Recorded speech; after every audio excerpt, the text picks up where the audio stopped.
Hello everyone, I welcome you all to my Swayam course titled Comics and Graphic Novels in Indian Context.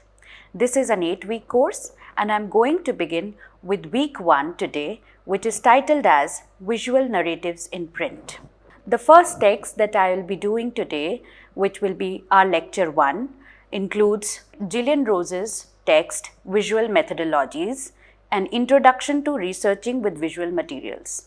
Just as we have methodology for all the research areas, visual culture studies also require a set of methodology through which we can study our text ranging from paintings to television to films to graphic novels to graffitis and plethora of other visual materials. So, first of all, before going into in-depth analysis of what is visual culture, how do we study that, first let us know the basic concepts of visuality.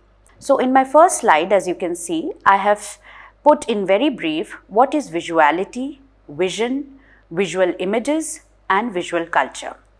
Starting with my first point, visual technologies and images help create different renderings or views of the world, such as TV programs and advertisements, movies, snapshots and paintings.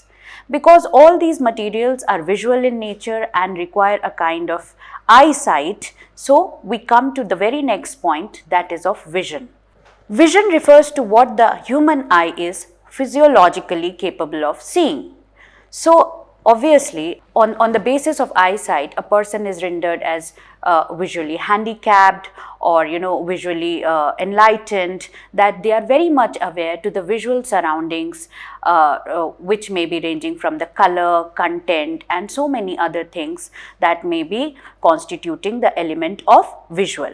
The third is visuality refers to how vision is constructed or how we see or are made to see things.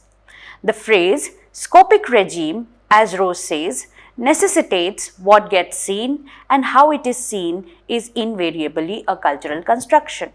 For example, our habit of or our tendency of overlooking something or when we decide not to see something, that is also visuality, because it is the choice that we are making what we will see or what we want to see and what we don't want to see. This very reasoning, which is implicit in deciding what are the factors on which we pay attention and what are the factors that we tend to overlook or ignore in our day-to-day life, also constitutes visuality. The last one that Gillian Rose says, visual images remain embedded in the social world.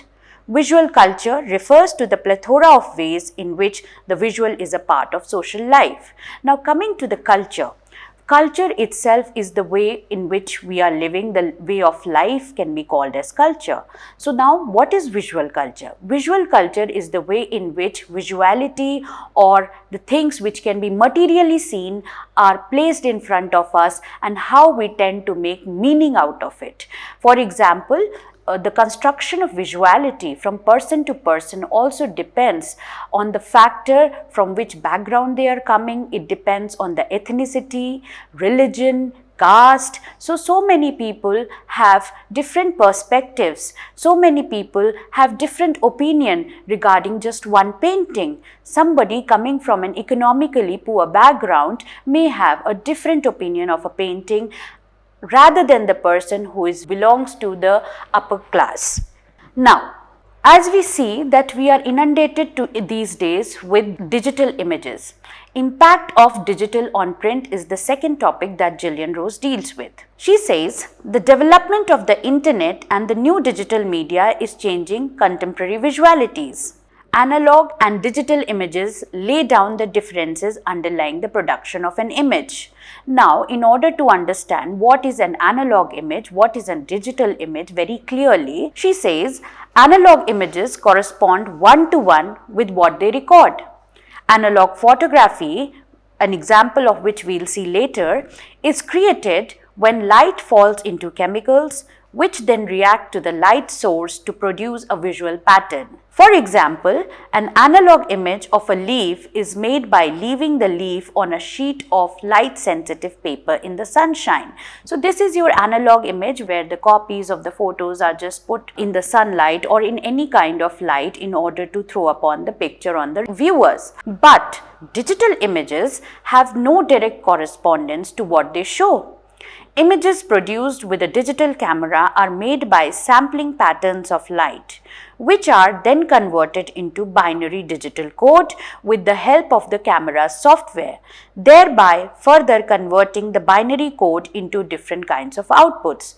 For example, digital cameras, phone cameras, through which we tend to take selfies on a day-to-day basis and then we edit them, we try to create something very fantastical, something very exotic, something which is aesthetically very pleasing, can all be done through digitally produced images. Analog images are unable to do that kind of magic which digital images can do through the technological advancements. The wide proliferation and mutability of digital images have garnered much scholarly attention. Gillian Rose also deals with the concept of visual economy, where she says it refers to the visual objects through various exchanges, at times commodified and generate different meanings and effect as they move through places. So Gillian Rose wants to say in simple words that visual economy is something through which images travel from one age to another age, from one time period to another time period, from one society to another society, and while doing so, the meaning, the nature, the understanding of the images differ from person to person, from place to place as they begin their traveling. So this is an example you can see on your screen what is an analog image and what is a digital image. The first image, which is in black and white, is an analog image.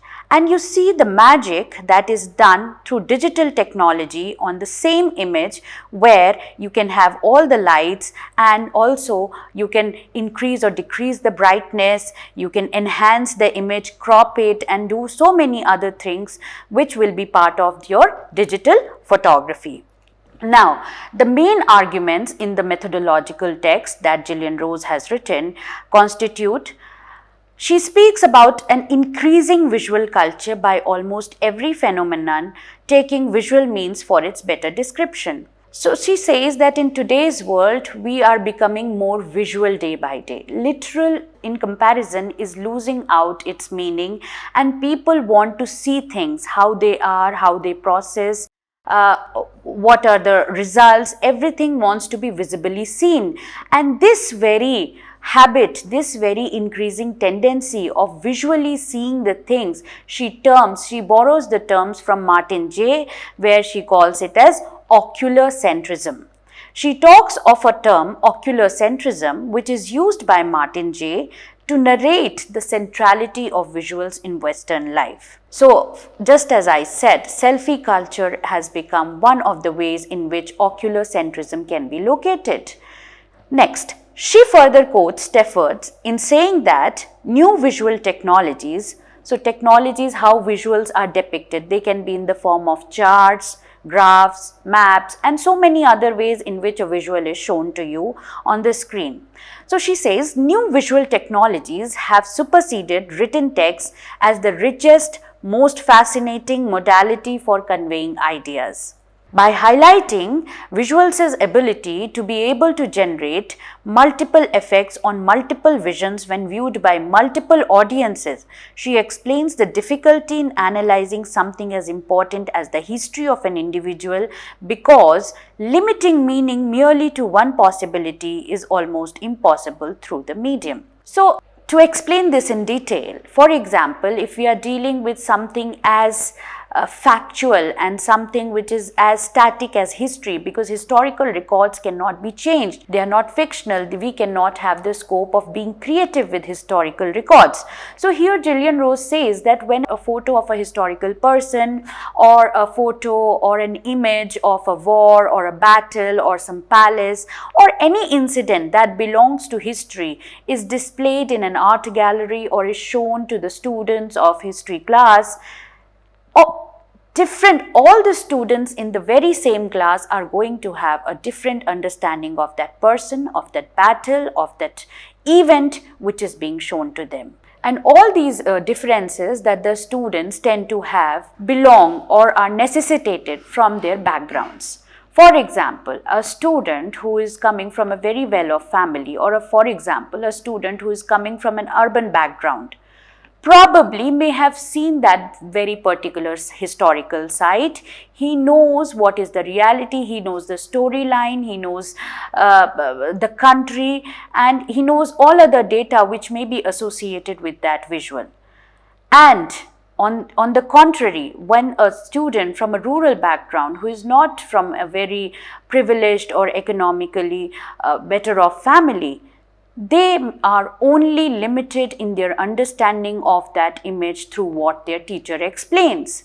So, as a result of it, the two students are going to have completely different understanding or very wide understanding of the same image which is being shown to them. Next, Gillian Rose says visuals are bound to strike differently to each person because a particular color or angle may appeal to few, while some other aspect of the same visual might capture the attention of others, which is what I explained just now.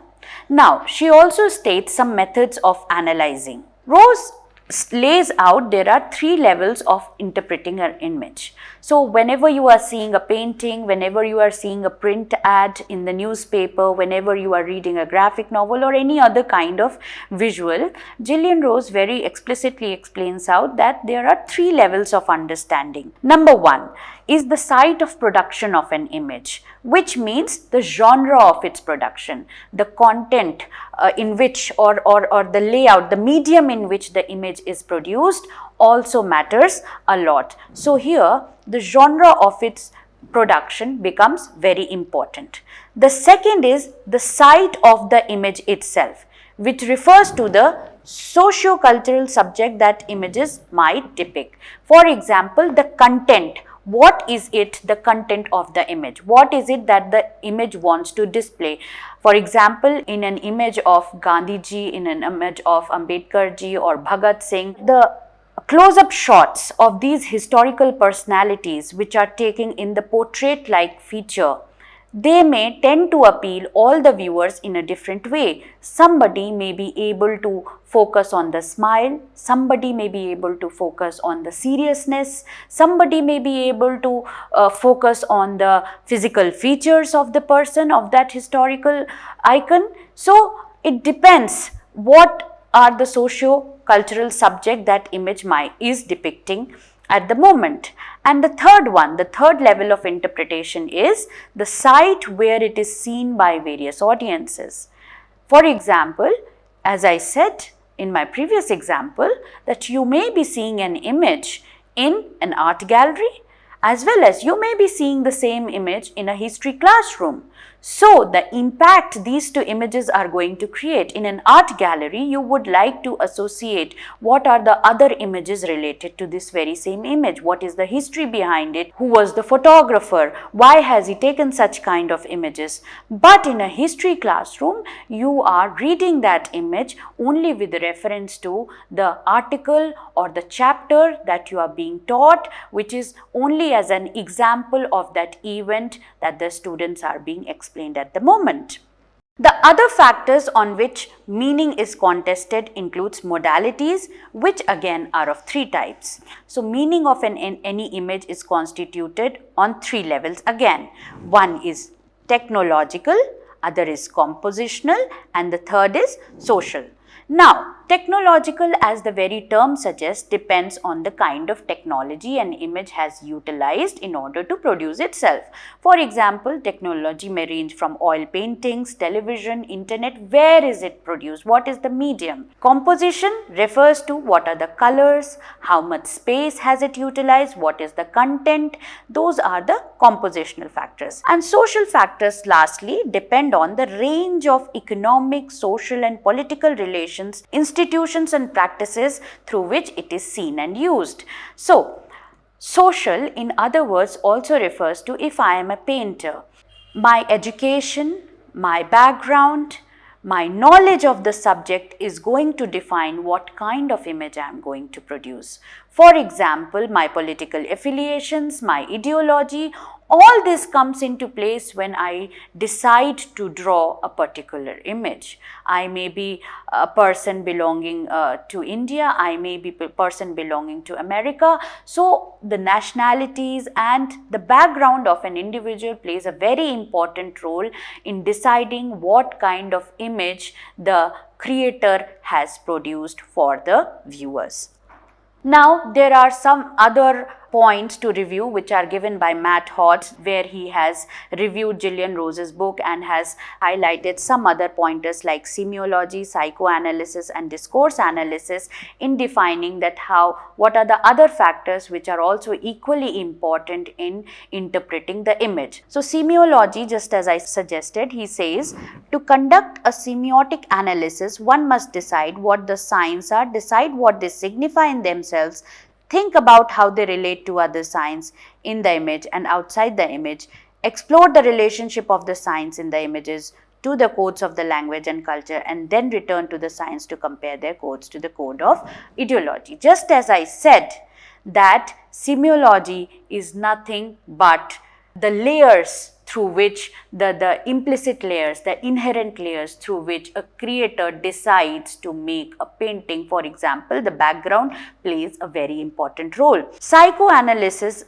follows the Foucaultian tradition of cultural analysis and focuses on film. Keys of psychoanalysis is the sexual gaze of the camera and the sexual viewpoint of the audience. So, psychoanalysis is something which is pertinent in Gillian Rose's study to the digital visualities. To conduct a psychoanalysis, one must understand the looks, temporalities and spaces, which can also be done in print media.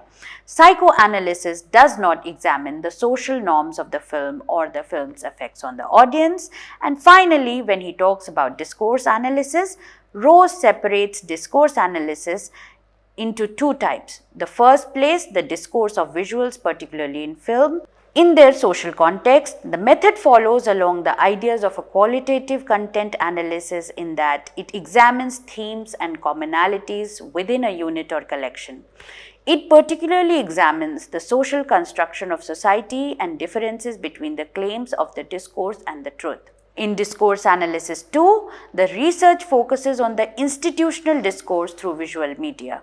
It follows the same method as discourse analysis 1, but focuses on the institutions that make statements and the situations in which those statements are made. The contradiction within the discourse are of less importance here, as the goal is to understand the institutional message through the visuals. So, in a way, I have tried to include Matt Hodge's review of Rose only to give you an extension of the points that I have already suggested earlier, that these are the layers or these are the levels or these are the methods, tools through which visual image or any image is understood.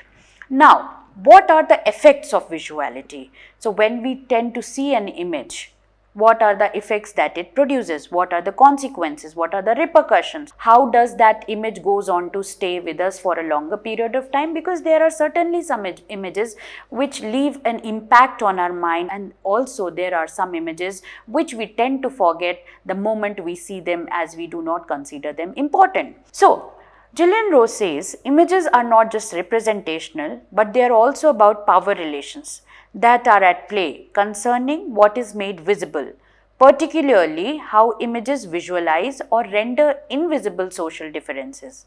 A visual depiction cannot be summed up as a mere illustration. Instead, it is the site for the construction and depiction of a social difference. For example, if we are looking in a film, or if we are looking at a graphic novel, some graphic novel if you have studied, or if you are looking at a comics page, then the different panels in the comics tend to highlight different aspects of the storyline. Some panel will be talking about the sound, like boom and all that, so that they are trying their readers and viewers to visualize the sound itself. So what is it that the creator is trying to focus on depends on what we are looking at, how we are looking at. In the book Ways of Seeing, John Berger notes that we never look at just one thing. We are always observing the relationship between things and ourselves. The seeing of an image always takes place within a particular social context. It means to say that we are never looking at things in vacuum. There are always interrelationship, interconnectedness, societal constructs that go on to play a very major role in extracting a meaning of an image. Within a particular construct and specific location, each having an impact and influence on the image concerned. Visual images can stand independently or may occur in tandem with other kinds of representation such as text. For example, a painting in an art gallery may have a label describing the work of art and a price tag, which can influence the viewer's perception of the artwork. So, it is up to the creator how he wants to visualize his image. Does he want to give it in the form of the newspaper cartoon? Does he want to print it in the form of a newspaper advertisement? Does he want to be printed in the form of a book series? So it all depends whether the creator wants to convey the image in alienation or as a series of many other images. W.J.T. Mitchell coined the term image text to stress the interrelationship between images and written text. Visual images may invoke both text and other images. So, one of the factors that Gillian Rose also discusses in her seminal text, that is Visual Methodologies, is also focusing on the ways in which methodologies function. I mean, as a student who is practically studying any painting or any work of art, or it can be a cartoon, it can be any form of visual pamphlet or a graffiti art. So how to incorporate those methodologies in undertaking the research work that is related to the field of visual culture is also important. So, Gillian Rose cites that critical visual methodology, which understands the visual in terms of the cultural significance, social practices, and power relations in which it is embedded. So, first of all, she says that visuals are not something that are that exhibit or that are present only in vacuum, but visuals are kind of framed, they are kind of emerging, they emanate from the cultural surroundings, from the social practices that we follow, and from the power relations that tend to affect the people, the power relation that tend to affect the relations between species, everything, all the power relation that exists between one entity and another entity, they all go on to form the visual culture and are responsible for producing a particular kind of visual culture in a particular society, depending on what are the cultural practices, depending on what are the social practices, and what are the power relations.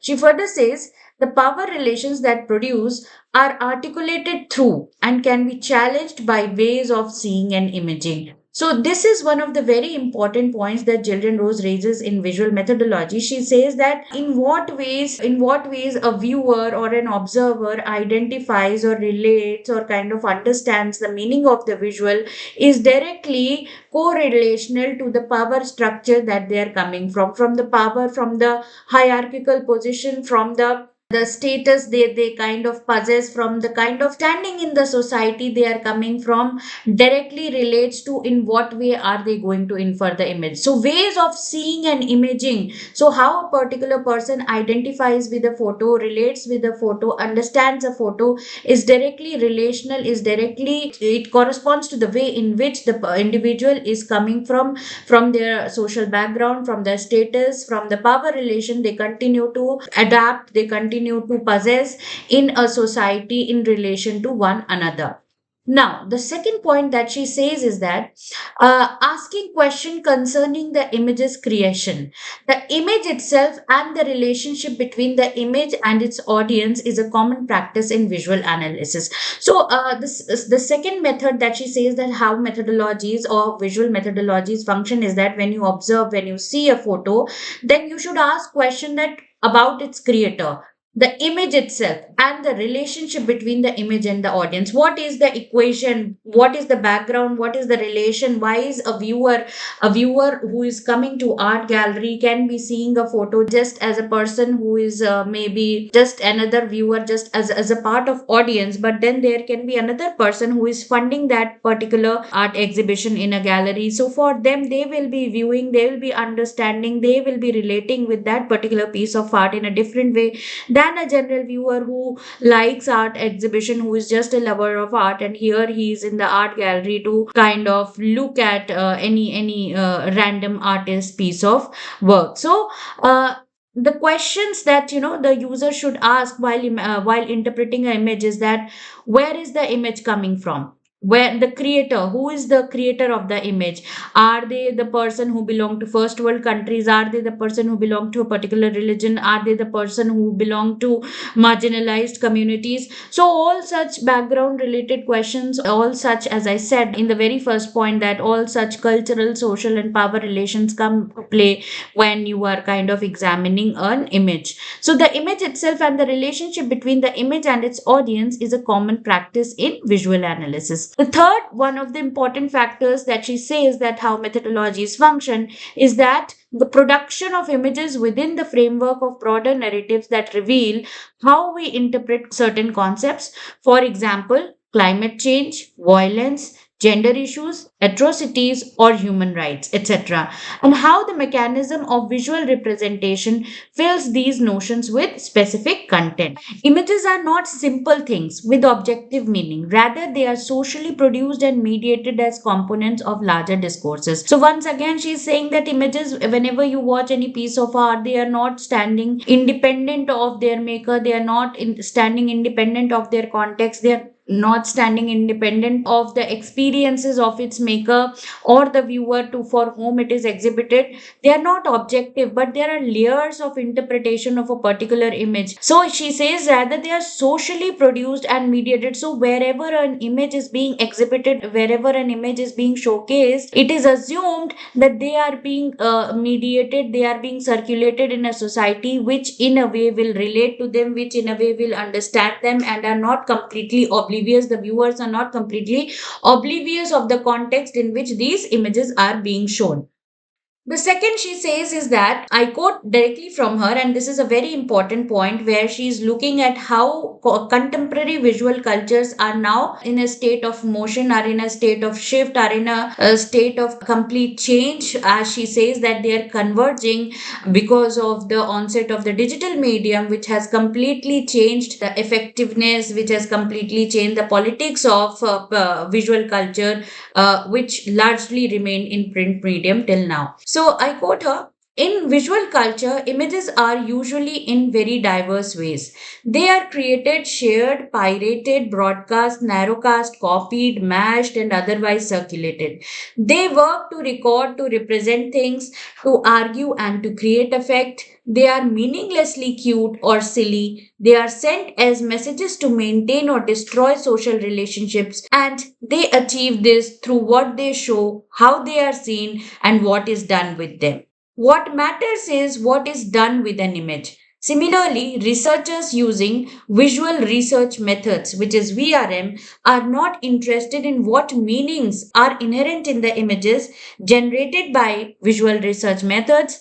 Rather, like Knowles and Sweetman, they emphasize the analytical and conceptual possibilities of visual methods. So, what she says that with the emergence of digital medium, and when we are actually engaging with the visual culture on digital medium, what visual research methods, what visual methodologies is not just interpreting the meaning of the image, but the analytical and conceptual possibilities of visual methods, that how are these methods, what is it that digital is changing. She further says what it is that visual methods can achieve, rather than in terms of what the visual materials created by visual research methods inherent are. So her focus is that when the medium has changed to visual, to digital medium, what visual methodologies are doing is not just interpreting the meaning, but they are also focusing on that how these visual methodologies can be incorporated to study